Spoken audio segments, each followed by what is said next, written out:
오늘은 그 기초가 무너질 때란 말씀으로 잠깐 나누려고 합니다.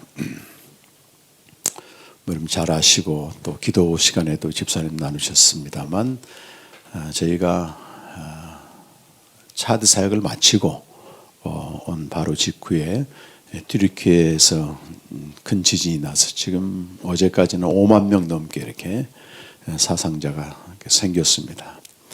작년에 요르단 그 사역 마치고 저희가 이제 현지에 있을 때 바로 들려온 소식이 이태원의 참사로도 한 150명의 우리 한국의 젊은이들이 세상을 떠난 사건, 또 지난주 24일 이제 1년째 되는 우크라이나 전쟁입니다.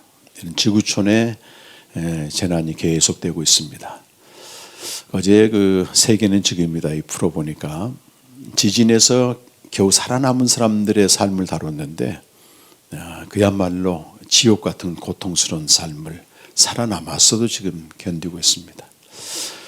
이것이 우리에게 어떤 의미가 있는가? 과연 하나님이 살아계시는가? 또 믿는 자들에게는 어떤 질문을 던지게 되는 겁니다. 만약 살아계시다면 그분은 과연 선하신 분인가? 정의로우신 분인가? 이런 하나님의 현존과 신정론에 대한 고민이 생기게 됩니다.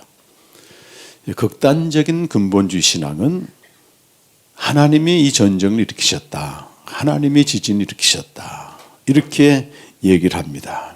그래서 굉장히 위험한 발상입니다, 여러분.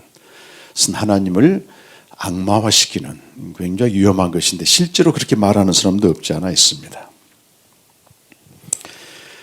세계의 운행 방식이나 여러 사건들에 대해서 하나님이 직접 개입하신다. 이것은 하나님의 인격성에 대한 굉장한 오해입니다. 하나님은 인격적인 하나님이세요. 그래서 우리가 인격적인 신으로서 하나님과 만나고 교제하는 것입니다.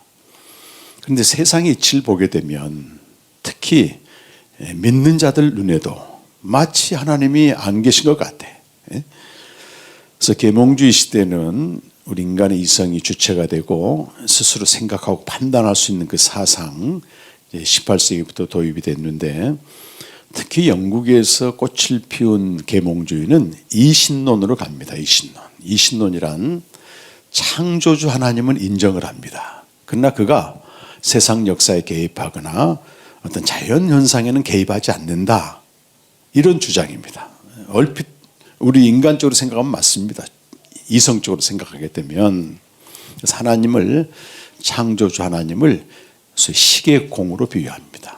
시계공은 시계를 만드는 사람인데 만든 다음에는 시계공이 필요 없습니다, 여러분. 누가 이 없어도 잘 돌아가잖아요. 그래서 시계공에 비유해서 이신론을 주장합니다. 대표적으로 영국의 뉴턴이 그래요. 뉴턴은 만유인력의 법칙을 발견한 사람이잖아요. 사과가 위에서 아래로 뚝 떨어지는데 모든 물체가 위에서 아래로 떨어지지 이걸 거꾸로 올라가는 게 없지 않느냐. 맞죠. 하나님이 세상을 창조하고 또 보편적인 질서와 작동 원리를 다 정해놨다. 이것이 이제 이 신론이 돼요. 이 신론의 가장 큰 맹점은 조금 전에 말씀드린 인격적인 신으로서 하나님을 부인하는 겁니다. 인격적인 신으로서 하나님을 부인합니다.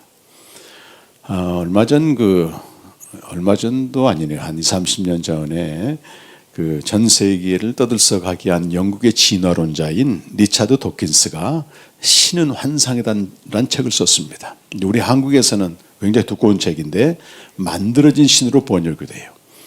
그 사람은 이제 벌써 한 400년 지난 다음에 새로운 이 신론을 주장하는 겁니다. 어떻게 하나님이 인격적인 신일 수 있느냐. 이걸 굉장히 반발하는 거죠. 자, 여러분 성경과 기독교의 전통은 하나님은 철저히 인격적인 하나님이시다. 그러니까 이 신론을 주장하게 되면 이 기독교 신앙 본질과 완전히 충돌하게 돼요. 그래서 에베소서 4장 6절을 한번 같이 한번 살펴보겠습니다. 공동 번역으로 좀 번역을 하니까 가장 잘 번역을 했더라고요. 우리 성경도 있지만 여러분 앞에 있는 공동 번역을 같이 한번 읽어보십시다. 만민의 아버지이신 하나님도 한 분이십니다. 그분은 만물 위에 계시고 만물을 꿰뚫고 계시고 만물 안에 계십니다. 자, 하나님의 기원은 만물 위에 있다고 하는 게 중요합니다, 여러분. 만물에 계신 하나님을 부정하고 만물 꿰뚫고 있고 만물 안에 계시다 이렇게 되면 범신론이 돼요. 어디에나 하나님 계시다는 거잖아요. 그래서 만물 위에 계시지만 기원이 거기에 있지만 만물 꿰뚫고 계시고 만물 안에 계신다. 이것이 우리가 믿는 하나님이고 인격적인 신으로서 하나님이십니다. 그런데 여러분 뭐든지 해석이 중요한데 이 해석을 할 때 하나님은 만물을 꿰뚫고 계시고 만물 안에 계시기 때문에 만물 안에서 일어난 모든 일들은 다 하나님의 뜻이 있다. 이렇게 어떤 해석하는 거 그 위험한 거리. 이거는 이제 인격적인 신으로서 하나님을 오해하는 것입니다, 여러분. 그럼 만물 안에서 일어난 모든 일에 대해서 반드시 알아야 된다고 강박관념을 갖거나 또 안다고 착각하면서 확신 있게 소리치는 사람들 있잖아요. 여러분 이슬람의 그 대표적인 신앙 고백이 함드릴라. 그건 무슨 뜻입니까, 여러분? 모든 게 신의 뜻인 거예요, 이렇게. 만물 안에서 난 모든 일은 다 신의 뜻이 있으니까 받아들일 수밖에 없다. 이것이 이제 그 그리스의 스토아파가 말한 섭리론과 일맥상통합니다. 그럼 모든 게 신의 뜻이니까 뭐예요? 거기에 우리 인간의 책임이나 의무는 빠지는 거예요. 내가 뭘 해야 된다 이런 빠집니다, 여러분. 근데 기독교 2000년 전통에서도 인격적인 신으로서 하나님에 대한 오해가 두 가지가 있었습니다. 하나는 비관주의죠. 하나님 세상을 선하게 만들었는데 죄가 들어와서 갈수록 세상은 변질되고 악하고 타락하게 되었다. 근데 창세기 6장에 보게 되면 하나님이 세상 사람 창조하신 걸 후회했다 그런 표현들이 있거든요. 근데 그런 단편적인 구절이 그런 것들 이제 절대화시키는데 이게 참 어쨌든 비관주의가 있었고 또 계몽주의 시대 이후부터는 이제 목적론적인 어떤 아까 말씀드린 그거는 비관론적인 것은 인과율입니다. 오늘 우리의 모든 결과는 다 과거에 일어난 일에 대한 결과다 이렇게 이제 이걸 인과율을 주장한 사람이 성경에 보게 되면 욥기를 공격한 그 세 친구 보게 되면 계속 인과율 가지고 따지게 됩니다. 이 재난을 당하는 거는 분명히 죄가 있단 말이지. 그러니까 지금이라도 죄를 회개하게 되면 하나님이 다시 복을 줄 거다. 이렇게 인과율적으로 가는 게 있고 또 하나는 이제 낙관주의.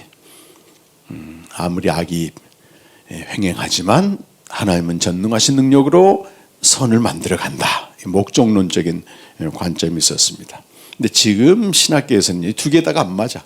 왜냐하면 비관주의도 안 맞고 낙관주의도 안 맞는 게 뭐냐면 내 안에서 벌써 선악이 계속 충돌하고 있고 혼재하고 있거든요. 이거는 세상도 마찬가지고요.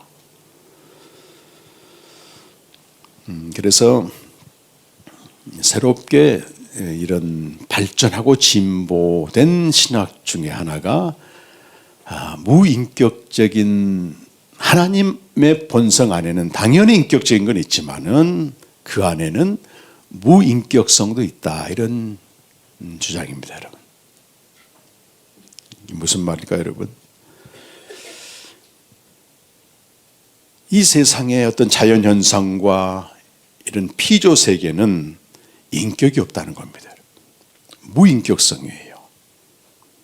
예를 들어서 낭떠러지에 이제 사람들이 올라갔어요. 이렇게 아주 높은 낭떠러지에 올라갔는데 사람들이 떨어졌다고 밑으로. 그럼 자연이 인격성이 있어가지고 선한 사람은 다 살려주고 악한 사람은 처벌하고 이러지 않다는 겁니다, 여러분. 피조 세계의 무인격성은 사심이 없을 뿐만 아니고 무정합니다, 여러분. 이번에 지진으로 이렇게 건물이 무너졌단 말이에요. 여기 착한 사람, 악한 사람, 선한 사람, 나쁜 사람 다 죽었습니다, 여러분. 그런데 그 중에서 내가 기적적으로 살아났다면 이 사람은 인격적으로 고백할 수는 있는 거예요. 이건 보편적인 건 아닙니다. 보편적인 건. 해석인 거죠. 아, 하나님 나를 살려주셨네. 이렇게 개인적으로 고백할 수 있는 신앙은 되지만 이걸 보편적으로 아, 나는 선하기 때문에 살려줬고 저 사람은 악하기 때문에 죽였다. 이렇게 얘기할 수는 없는 것입니다. 뭐 교통사고도 마찬가지잖아요, 여러분. 큰 트럭과 말이지 작은 소형차가 탁 부딪혔는데 하나님이 선하시긴, 야, 그 사람이 선하기 때문에 살려주고 어떤 사람은 악하기 때문에 가고, 이게 아니라는 거예요. 자연현상과의 피조 세계의 이 그것이 무인격석이라면 그걸 누가 만드셨습니까, 여러분? 하나님이 모든 자연현상과 어떤 피조 세계를 만드셨기 때문에 하나님의 성품 안에는 무인격성도 있다. 그렇게 얘기를 하는 겁니다.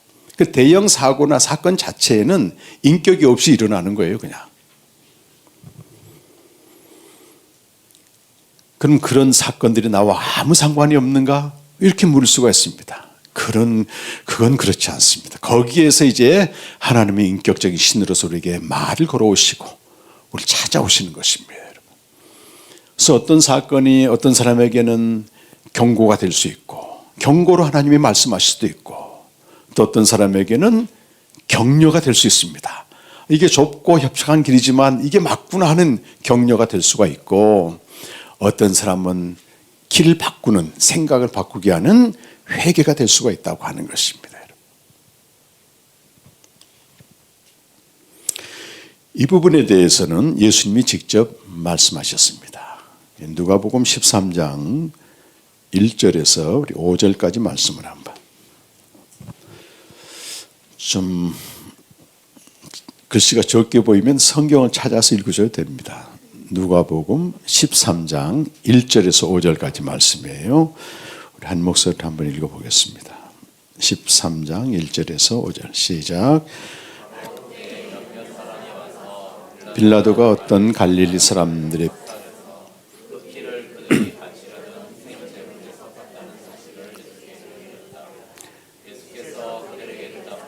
이 갈릴리 사람들이 이런 표현을 당했다고 해서 다른 모든 갈릴리 사람보다 더 큰 죄인이라고 생각하느냐? 그렇지 않다. 내가 너에게 말한다. 너희도 회개하지 않으면 모두 그렇게 망할 것이다. 또 실로암에 있는 탑이 무너져서 치여 죽은 18사람은 예루살렘에 사는 다른 모든 사람보다 더 많이 죄를 지은 사람이라고 생각하느냐? 그렇지 않다. 내가 너에게 말한다. 너희도 회개하지 않으면 모두 그렇게 망한다. 이런 우연한 사고나 어떤 재난이나 어떤 걸 대할 때 두 가지 관점이 있습니다. 예수님 그렇게 말씀하시잖아요. 하나는 뭐 갈릴리 사람들이 학살당한 거는 뭐 어떤 부작위적으로 한 거죠. 그냥 어떻게 하다 보니까 그 사람들이 걸려서 학살당한 건데, 이 첫 번째 관점은 인재라고 하는 것입니다. 인간의 악함과 욕망과 부도덕과 불의가 가져온 사건들이 있습니다. 우크라이나 전쟁은 철저히 그 푸틴의 욕망과 야망에서 나온 전쟁이라고 할 수 있습니다. 여기에 대해서는 우리가 어떻게 받아들여야 됩니까, 여러분? 뒤에 있는 말과 똑같아요. 회개하지 않으면 망한다. 그 말은 누구나 저런 결과를 가져올 수가 있다고 하는 것입니다. 이번에 그 튀르키예 지진에서 가장 인상적인 그 장면이 그 지진으로 거의 모든 건물이 무너졌는데 한 4만 명 사는 에르신이라고 하는 그 도시는 하나도 무너지지 않았어요. 그 제가 사진 한번 좀 보여주시면 그 여기에 왼쪽에 있는 사진은 무너진 이 곳이잖아요. 근데 그 근처에 약 100km쯤 떨어진 뭐 주변 다 무너졌으니까. 오른쪽에 있는 사진은 그 웨케슈엘라 뭐 말도 어렵네. 엘마솔루 시장인데 이 사람이 시장을 하면서 철저히 내진 공법을 쓰고 그걸 쓰지 않으면 아예 허가를 내주지 않았습니다. 그러니까 얼마나 사람들이 비난했는지 몰라요. 너만 의인이냐. 심지어 친척도 와가지고 압력을 가해서 했는데도 일체 허락을 안 한 겁니다. 그리고 아예 6층짜리 이상은 짓지도 않았습니다. 그 지진으로 땅은 좀 갈라지긴 했지만 사망자나 부상자가 한 명도 없었다고 하는 것입니다. 이것이 주는 메시지가 굉장히 강합니다, 사실은. 전 세계 언론에서 이 부분을 다루었는데, 저 그리스도인이라면, 야, 저분은 그리스도라면 진짜 그리스도인가? 이런 생각을 할 거 아니겠습니까? 우리 한 사람의 존재, 여러분 한 사람의 가져오는 영향력이 굉장히 크다는 겁니다. 어느 자리든지 마찬가지예요. 나 한 사람이 하나님의 뜻대로 또 바르게 공의대로 하지 않게 되면 누군가가 재난을 당한다고 하는 것입니다. 자기도 마찬가지고요. 가정에서도 마찬가지고. 저는 목사이기 때문에 목사도 그런 것 같아요. 목사가 잘못 판단하고 잘못 결정하고 비진리로 인도하게 되면 거기 있는 성도들이 다 고통을 당합니다. 제가 얼마 전에도 어느 집사님을 밥을 먹는데 이분이 큰 교회를 다닙니다. 근데 이분은 말씀을 보는 분이고 진리를 알기 때문에 이 몇천 명 되는 성도들이 저렇게 썩은 양식을 먹으면서 어떻게 하냐는 건 울어 그분은.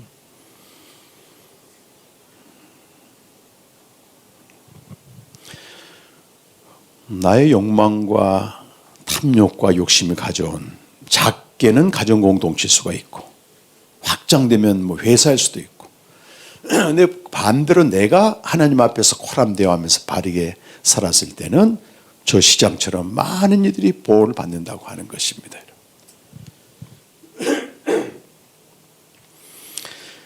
두 번째는 이제 불가항력의 이런 재난인데요. 여기 그 두 번째 망대가 무너지는 것은 뭐 이거 재난도 아니야. 이거는 그냥 무너진 거 이렇게.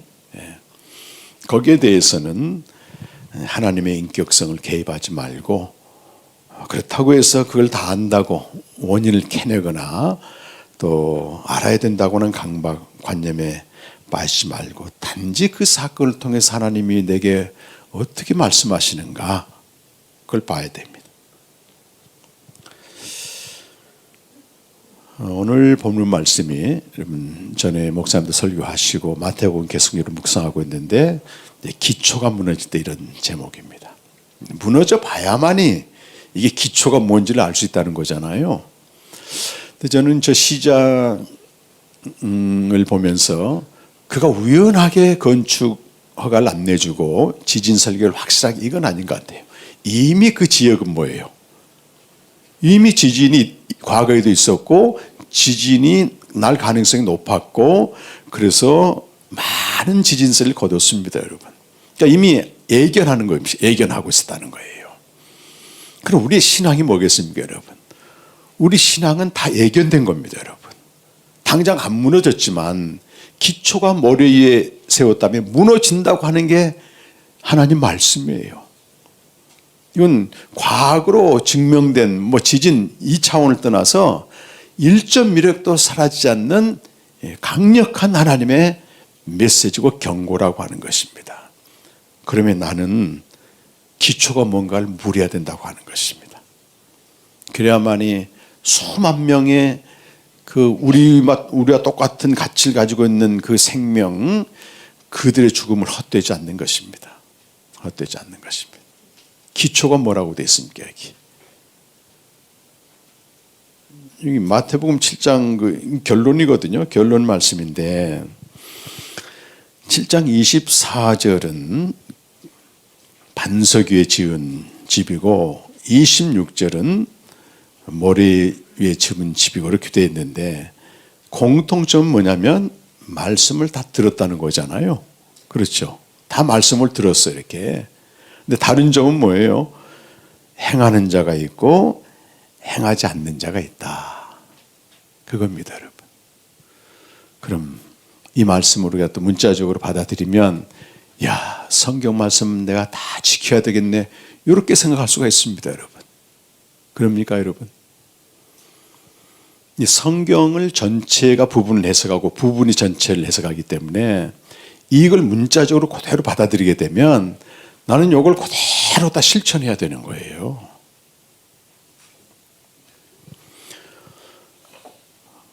우리 한국 교회는 1970년대 70년도 이전까지만 해도요, 신자 각자가 말씀 앞에 나가는 건 거의 없었습니다, 여러분. 그냥 부흥회하고 부흥 강사가 말씀해 주는 걸 진리로 받아들이고, 어제도요 너무 속이 상해가지고 말이지, 어떤 권사님에게 전화가 왔어요, 저한테. 부흥회를 교회에서 했는데 너무 속이 상해서 이게 뭔가 싶어서 목사님께 좀 물어보겠다는 거예요. 부흥 강사가 열심히 말씀 정해놓고 마지막 부분에 여러분 자녀가 잘 되려면 씨를 심어야 된다, 헌금을 그런 식으로 강요하는 거예요.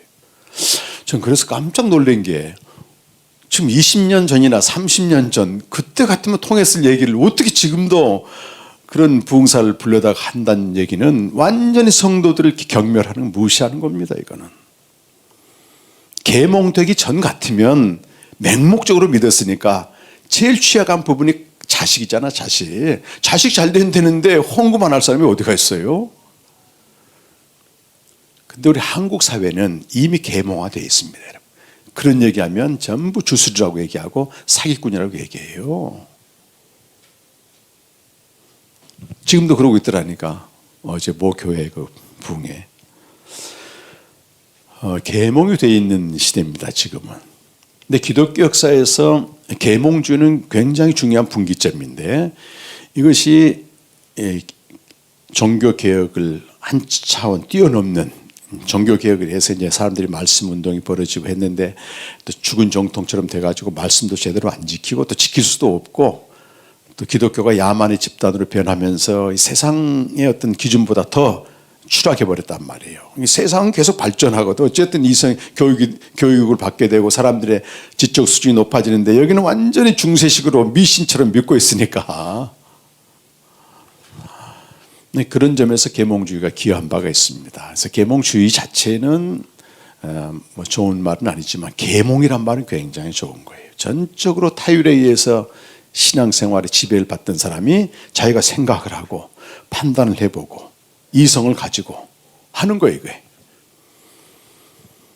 그러면서 이성의 한계를 뭐라고 정하냐면, 저 초월에 계신 하나님은 모른다, 이렇게 이제 칸트가 얘기를 해서, 그 만물 위에 계신 하나님, 우리 아까 예배서 4장 6절에 봤던 만물 위에 계신 하나님은 탁 커튼에 가려놓고, 그러면 무엇이 기독교 신앙인가?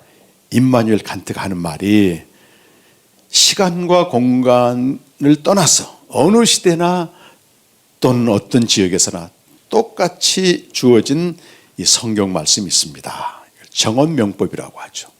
이것을 그대로 지키는 게 기독교 신앙입니다. 이렇게 얘기를 했어요. 그래서 우리 한국교회도 말씀을 읽고 지키는 거, 이게 70년 후반부터 들어왔기 때문에 주로 적용 차원에서 많이 사람들이 이제 그걸 한단 말이에요.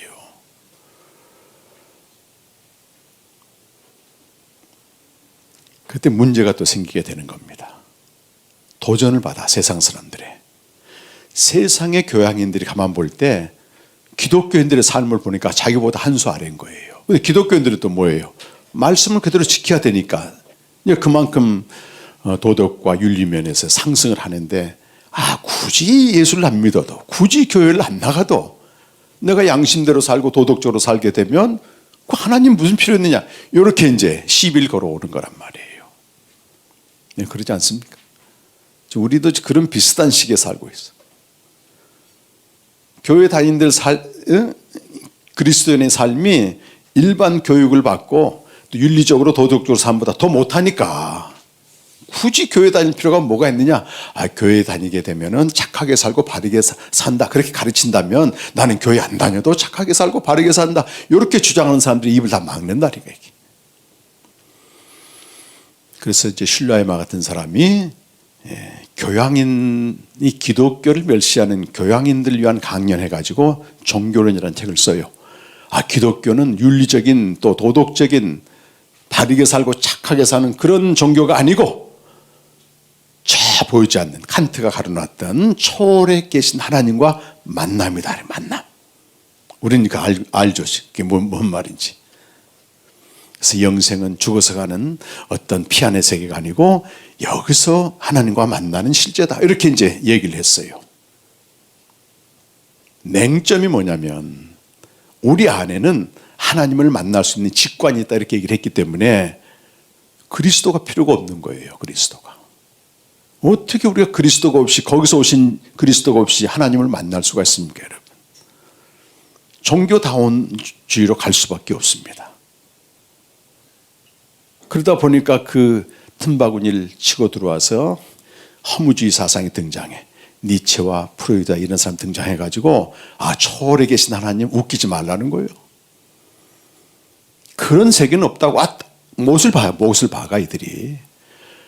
기독교 이름으로 인간의 가장 기본적인 욕구인 본능을 제어하는 이런 신은 없다는 거지.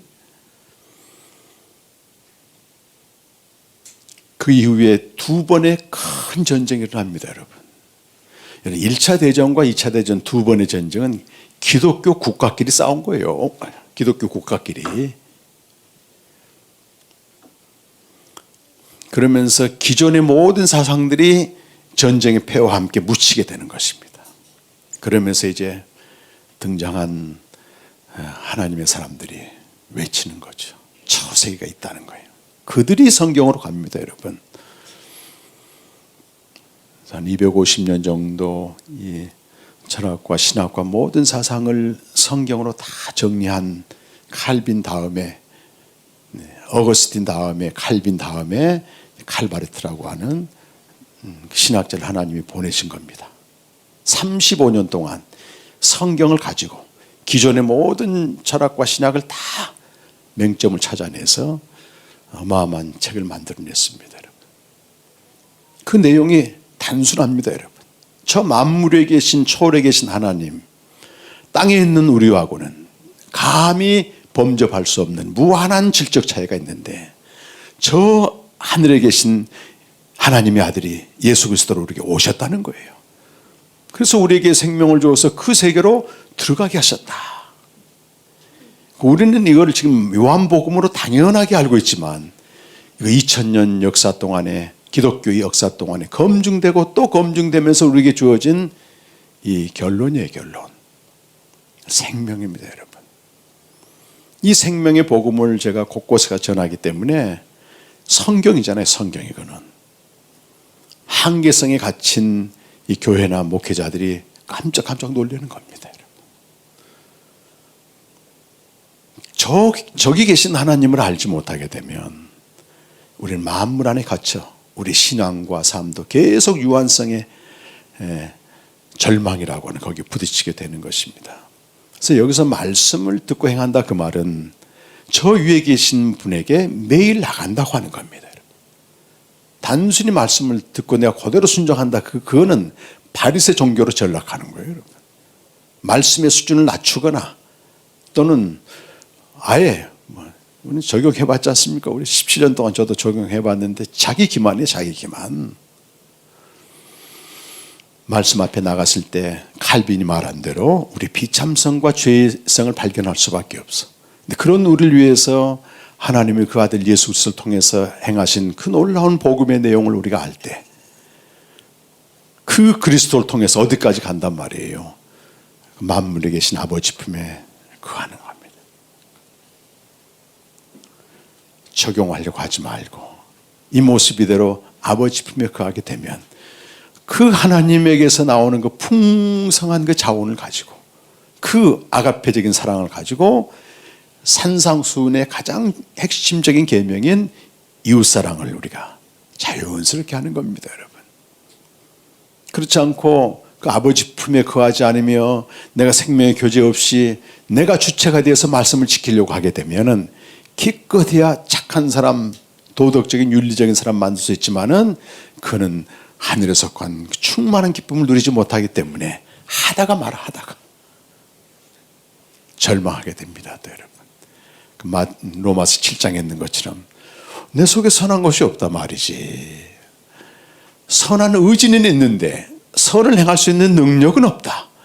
오호라 나는 비참한 자로다. 이런 그 도덕적 단계의 절망을 우리가 경험하게 되는 것입니다.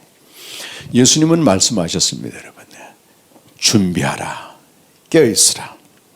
자, 히브리서 12장 한 말씀 보고 말씀 마무리하겠습니다. 히브리서 12장 26절 말씀인데요. 이때는 반드시 온다는 겁니다. 설마 지진이 올까? 이러다가 그냥 기초공사 제대로 안 하고 그 누구예요? 그 가나 그 축구 대표 선수 그 누구지? 그 기성용과 같은 팀에서 뛰었다는 그 축구 선수는 그 튀르키예 거기서 그 클럽에서 뛰고 있었는데 그 튀르키예에서 제일 좋은 호텔 같은 그 거기서 머물렀답니다. 천국 같은 곳이래요. 근데 그게 이번에 무너져서 그 사람도 죽었다고 했대요. 왜? 불법 건축이에요. 불법 건축. 아무리 화려한 집을 지어도 기초가 무너지게 되면 반드시 무너진다. 근데 여기 히브리서 12장 보시게 되면은 그 지진에 대한 경고처럼 여기 이런 날이 온다는 겁니다, 여러분. 우리 이것도 표준 서번역으로 제가 옮겼는데 우리 한번 읽어보겠습니다. 시작. 그때는 그의 음성이 땅을 뒤흔들었지만 이번에는 그가 약속하시기를 내가 한 번 더 땅뿐만 아니라 하늘까지도 흔들겠다 하셨습니다. 이 한 번 더라는 말은 흔들리는 것들 곧 피조물들 없애버리는 것을 뜻합니다. 그렇게 하는 것은 흔들리지 않는 것들이 남아있게 하시려는 것입니다. 그러므로 우리는 흔들리지 않는 나라를 받아 감사를 드립시다. 그리하여 경건함과 두려움으로 하나님이 기뻐하시도록 그를 섬깁시다. 우리 하나님은 태없애시는 분입니다. 이 모든 만물 안의 피조세계는 지금은 저렇게 부분적으로 흔들리고 부분적으로 무너졌지만 완전히 무너질 날이 온다는 겁니다, 여러분. 롯의 사유는 이런 경고의 말씀을 농담으로 여겼습니다. 아마 이번에 무너진 그 건물 짓는 그 불법 건축한 사람도 아마 농담으로 알았어요. 설마? 근데 우리는 그 나라가 아닌 저 하나님 나라, 만물 위의 세계, 생명, 흔들리진 않는 나라를 받지 않았습니까, 여러분? 그러니까 뭐 하자는 거예요? 감사하자, 감사. 그러나 어떻게 섬기라는 겁니까, 여러분? 경건함과 두려움으로 하나님을 기쁘시게 섬기라. 이게 뭐겠습니까? 다 모른다는 겁니다, 우리가.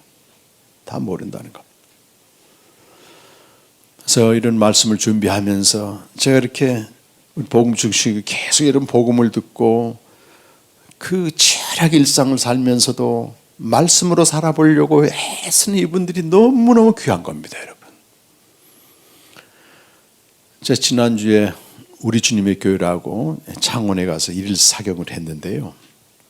그 교회가 전통교회인데 이제 목사님이 사임하고 나오시면서 한 20, 30명이 같이 나와서 교회를 하고 계셨습니다. 내가 그분들한테 그랬습니다, 여러분. 그 목사님이 생명으로 이제 목회를 하려고 개척을 하신 분인데 이런 얘기를 처음 시간 했습니다. 이 시대에 교회 개척하는 거 정말 어렵습니다.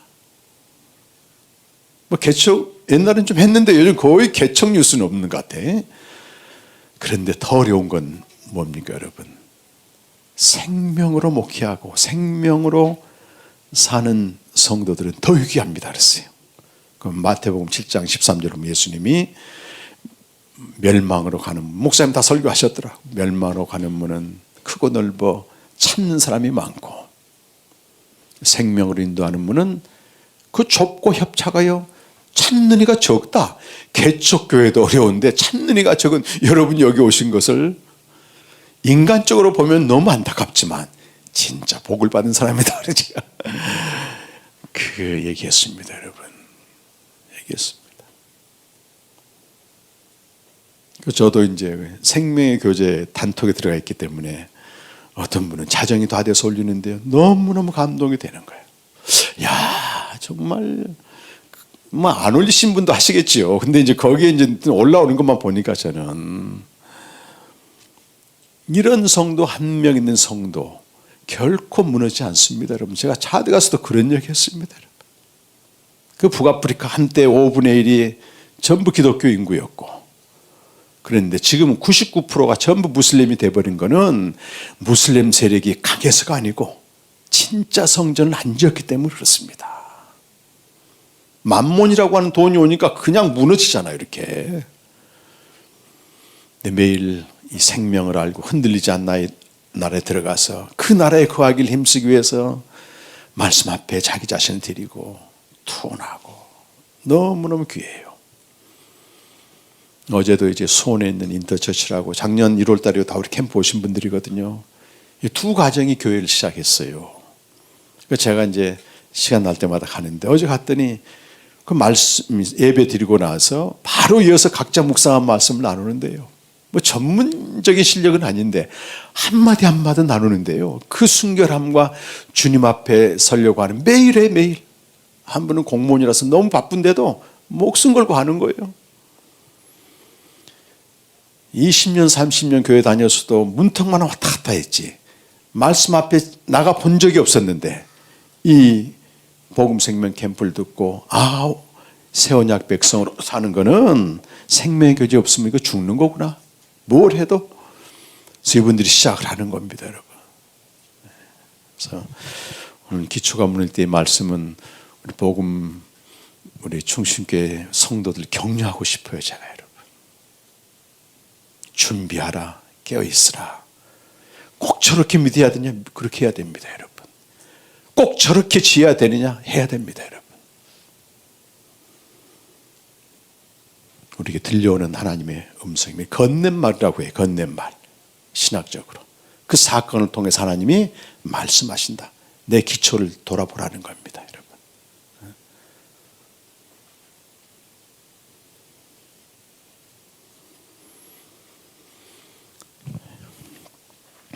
우리 흔들리지 않는 나를 받았으니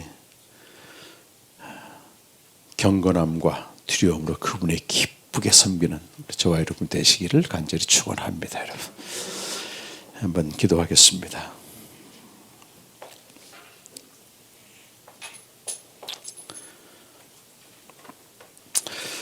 너희도 회개치 않으면 이와 같이 망하라. 그 말은 언제든지 우리에게도 이런 무너지는 순간이 온다고 하는 겁니다. 설마 아닙니다, 여러분.